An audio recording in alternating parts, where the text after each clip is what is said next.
Yo mga dudes, balik tayo sa DIY, episode 2 ng ating kitchen basket journey. We're keeping it simple, quiet, and functional because organizing isn't just about space, it's about peace of mind.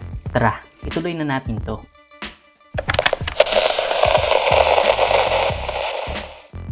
Ayan, ituloy na natin sa paglalagay ng El Capitan sa bawat gilid para maiwasan natin ang chipping. Siyempre, dapat maayos ang pagkakalagay natin dahil ito yung sa parte ng bukasan dapat maayos to tingnan.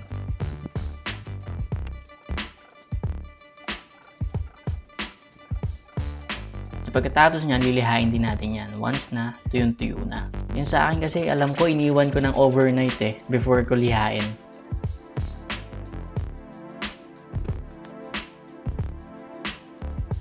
Then ayan na, medyo nabubuo na. After nyan, okay na.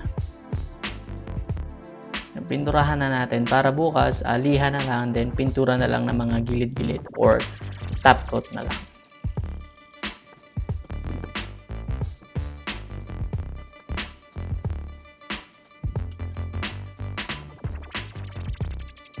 At syempre, hindi mawawala ang masilya para naman makinis kahit yung harapan.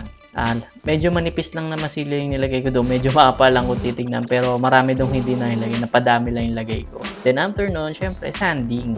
Hindi mawawala ang sanding para makinis na makinis. Lalo na kapag napasadahan na ng pintura. Mawawala yung mga imperfection niya.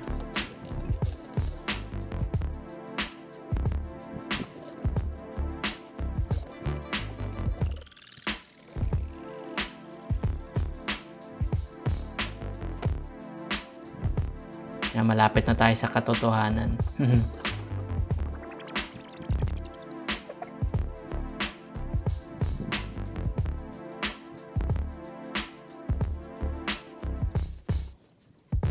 Yan, gumamit tayo ng 400 grit na liha para mapakinis yung pintura. Or kasi kapag primer yung nilagay mo, then pag kinapa mo siya or hinawakan mo, parang medyo magaspang. Yan na yan, gumamit tayo ng mga vacuum para mawala yung mga sawdust na naiwan. Yan, pokpok na lang, then may buo na siya. Ayan, ilalagay na natin yung isang harang or hindi ko alam tawag dyan. Basta yung takip, yan. Pagpasensya nyo na minsan pangit yung angulo ng camera, pero pagbubutihin pa natin sa mga susunod.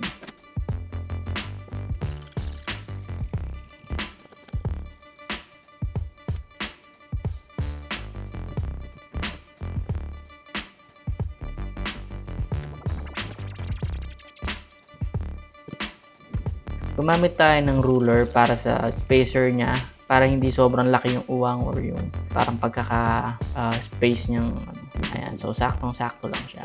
Ayan, maganda naman yung kinalabasan. Tsaka na natin siya ipitan.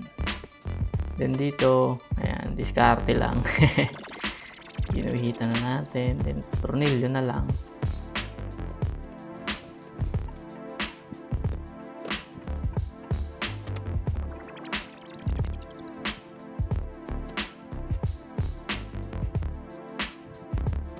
Kabit na natin yan. Bueno, parang medyo baliko pero pwede na yan. Unti lang naman, di man nalata. Kung titignan mo lang talaga siya ng sobrang titig na titig. Pero nung na-install ko naman siya, hindi na siya ganun kapansinin. Then yan, lalagyan natin syempre ng black handle para medyo static ang itsura. Same nun sa chicken cabinet natin para organize or what you call this. Yung parang pare-pareho sila. Ewan, bahala na.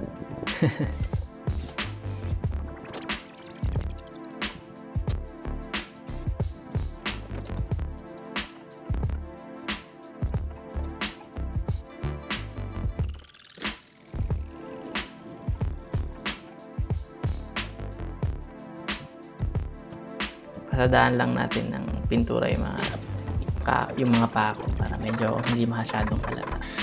Then ayan, may tubo dyan. Di ko alam kung para saan yan. Kung anong kalokohan yan.